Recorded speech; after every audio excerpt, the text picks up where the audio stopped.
Oke, di video kali ini saya ingin sedikit memberikan analisa mengenai Madura United dan juga Persita Tangerang. Ini semua sesuai dari analisa saya sendiri ya. Saya menonton pertandingannya kedua tim. Jadi untuk Madura United dulu, setelah melihat hasil imbang tadi lawan Dewa United, saya baru berani menyimpulkan bahwa Madura United ini bermain seperti nggak ada skema permainan. Ini kesimpulan dari 4 pertandingan terakhir. Jadi bermainnya seperti monoton, gak ada skema permainan lagi yang saya lihat. Ini juga kita buktikan dari hasil 4 pertandingan terakhir tanpa mencetak gol satupun melalui set play bola hidup. Karena tadi gol melalui Jaja itu melalui titik putih, melalui set play bola mati ya, handsball dari pemain Dewa United. Jadi bukan murni melalui set play skema permainan untuk mencetak gol. Jadi kesimpulan saya jelas bahwa skema permainan dari Madura United ini seperti monoton. Hanya mengandalkan permainan-permainan yang ya monoton, tidak ada skema. Tapi di sini saya juga nggak menyalahkan seluruhnya kepada Fabio Lefundes ya. Apakah memang strateginya Fabio Lefundes yang itu-itu aja? Atau sebenarnya Fabio Lefundes ini sudah memiliki strategi yang bagus, tapi para pemain dari Madura United, kualitas pemain dari Madura United ini nggak bisa menerapkan strateginya Fabio Lefundes. Ini pertanyaan saya. Karena kalau saya menonton pertandingannya Madura United, ya kesimpulan saya bermain tanpa ada skema. Itu kesimpulan saya.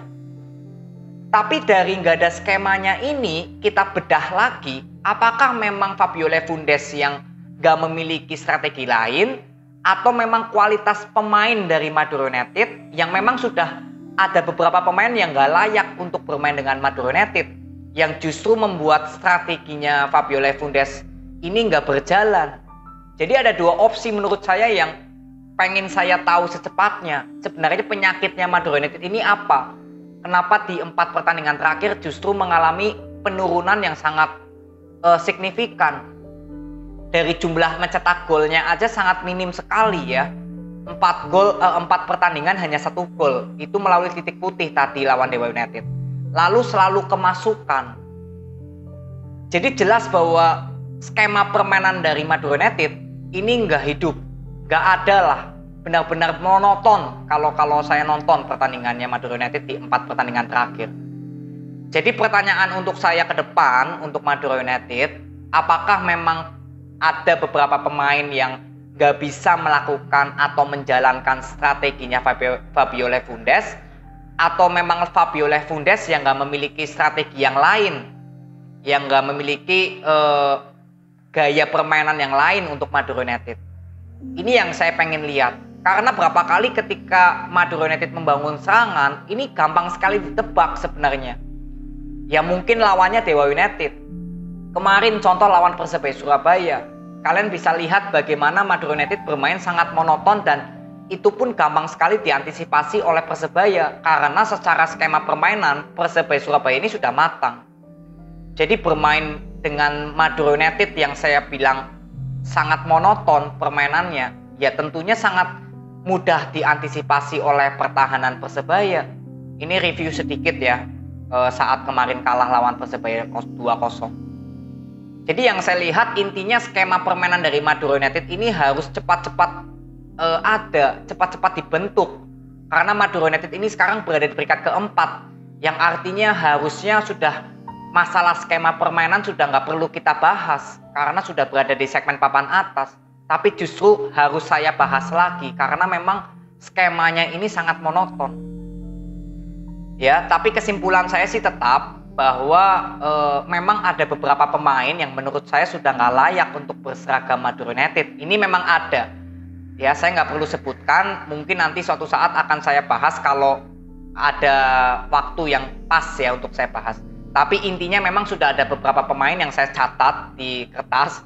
Ini memang seperti nggak memberikan kontribusi lagi lah untuk Madura United. Jadi ini juga menjadi pertanyaan saya, apakah karena pemain-pemain ini yang saya catat, jadi strateginya Fabio Lefundes ini nggak bisa berjalan. Ini yang masih menjadi misteri untuk saya. Dan tentunya untuk kalian semua harus bantu untuk supporter Madura United harus lihat, harus pantau apakah memang Madura United di bawah dari Fabio Lefundes ini belum ada perkembangan atau justru udah mulai ada perkembangan. Kalian bisa analisa sendiri. Tapi kalau untuk saat ini saya masih melihat Madura United di bawah dari Fabio Lefundes ini belum ada perubahan sama sekali. Ini menurut analisa saya sendiri.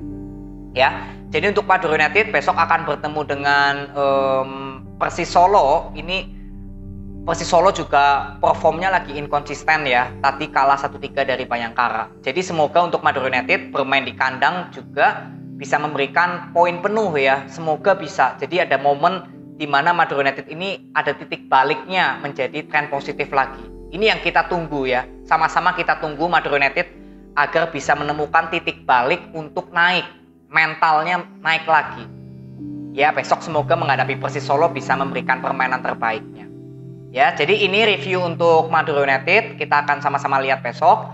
Lalu untuk Persita Tangerang, sebenarnya yang saya ingin bahas bukan masalah hasil imbang atau di 10 pertandingan hanya berhasil menang sekali, sisanya hanya imbang dan kalah. Tapi yang saya ingin bahas adalah para pemain dari Madura United, yaitu di gelandang serangnya, yaitu Vidal. Saya sudah menonton pertandingannya saat tadi lawan Persikabo, lalu kemarin lawan Persis Solo, lalu lawan Dewa United kalah. Saya menyoroti penampilan Vidal sebagai gelandang serang Persita Tangerang yang benar-benar seperti nggak ada kontribusinya.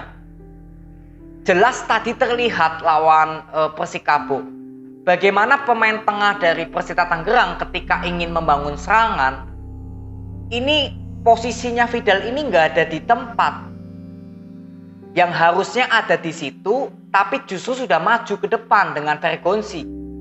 Jadi pemain tengah dari Persita Tangerang ini misalkan pemain Koreanya ya, saya lupa namanya, susah, Bae Shin-yong ya. Bae Shin-yong ini pemain cukup bagus tadi, bermainnya cukup tenang. Tapi ketika Persita Tangerang sudah cukup rapi membangun bola possession, tapi begitu sampai mau ke depan, pasti selalu kesusahan untuk memberikan aliran bola. Ini yang saya lihat karena Vidal ini nggak ada pada tempatnya. Jadi Persita Tangerang ini sebenarnya permainannya tadi mudah ditebak, pasti ke sayap.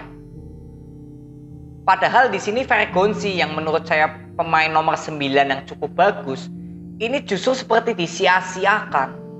Karena berapa kali ketika Vergonzi bisa mendapatkan celah, di situ Persita Tangerang pasti bisa memberikan peluang gol minimal. Itu karena ada Vergonzi yang menurut saya kontribusinya nggak hanya pencetak gol, tapi juga bisa memberikan true pass yang cukup bagus. Justru di sini Vergonzi seperti bekerja sendiri. Karena Vidal di sini bermain inkonsisten. Walaupun akhirnya babak kedua diganti ya. Dan kalian lihat ketika Vidal diganti, permainan Persita Tangerang di babak kedua justru lebih hidup. Tapi memang sayang ya, Vidal diganti itu di menit 76. Jadi Persita Tangerang ini hanya ada waktu 14 menit untuk bisa bermain yang semestinya gitu loh. Strategi dari Alfredo Vera baru jalan itu hanya 14 menit. Akhirnya Paulo Sitanggang bisa mencetak gol di menit akhir. Jadi di sini yang saya lihat bahwa penampilan gelandang serang ya Vidal ini inkonsisten. Positioningnya sangat jelek kalau menurut saya di pertandingan tadi. Sangat jelek. Jadi aliran bola dari Persita Tangerang ini mentok, kalau nggak mengandalkan sayap mentok. Jadi Vergonzi ini hanya bisa mengandalkan passing-passing long ball dari sektor sayap. Nggak ada passing-passing true pass. Karena kalau saya lihat Vergonzi di setengah musim kemarin, rata-rata dia bisa mencetak gol melalui skill individunya sendiri. Dia bisa memiliki finishing yang cukup bagus, shootnya juga cukup bagus dari luar kotak penalti. Tapi di pertandingan akhir-akhir ini, justru Vergonzi seperti nggak ada support, yaitu dari gelandang serangnya Vidal. Jadi hanya mengandalkan passing-passing long ball dari sektor sayapnya para pemain Persita. Ya, Wildan Ramdhani juga penampilannya tadi seperti lagi kurang ngeflop ya. Sorry, lagi kayak ngeflop. Lagi nggak on fire seperti di musim kemarin gitu, di setengah musim kemarin. Jadi inilah ya, menurut saya di luar dari hasil kekalahan atau hasil yang kurang baik didapatkan dari Persita Tangerang, Tapi kalau saya lihat sebenarnya Persita Tangerang ini tetap bisa menciptakan peluang asalkan gelandang serangnya Vidal ini bisa konsisten atau bisa digantikan dengan pemain-pemain lain yang memang lebih memiliki positioning yang lebih baik.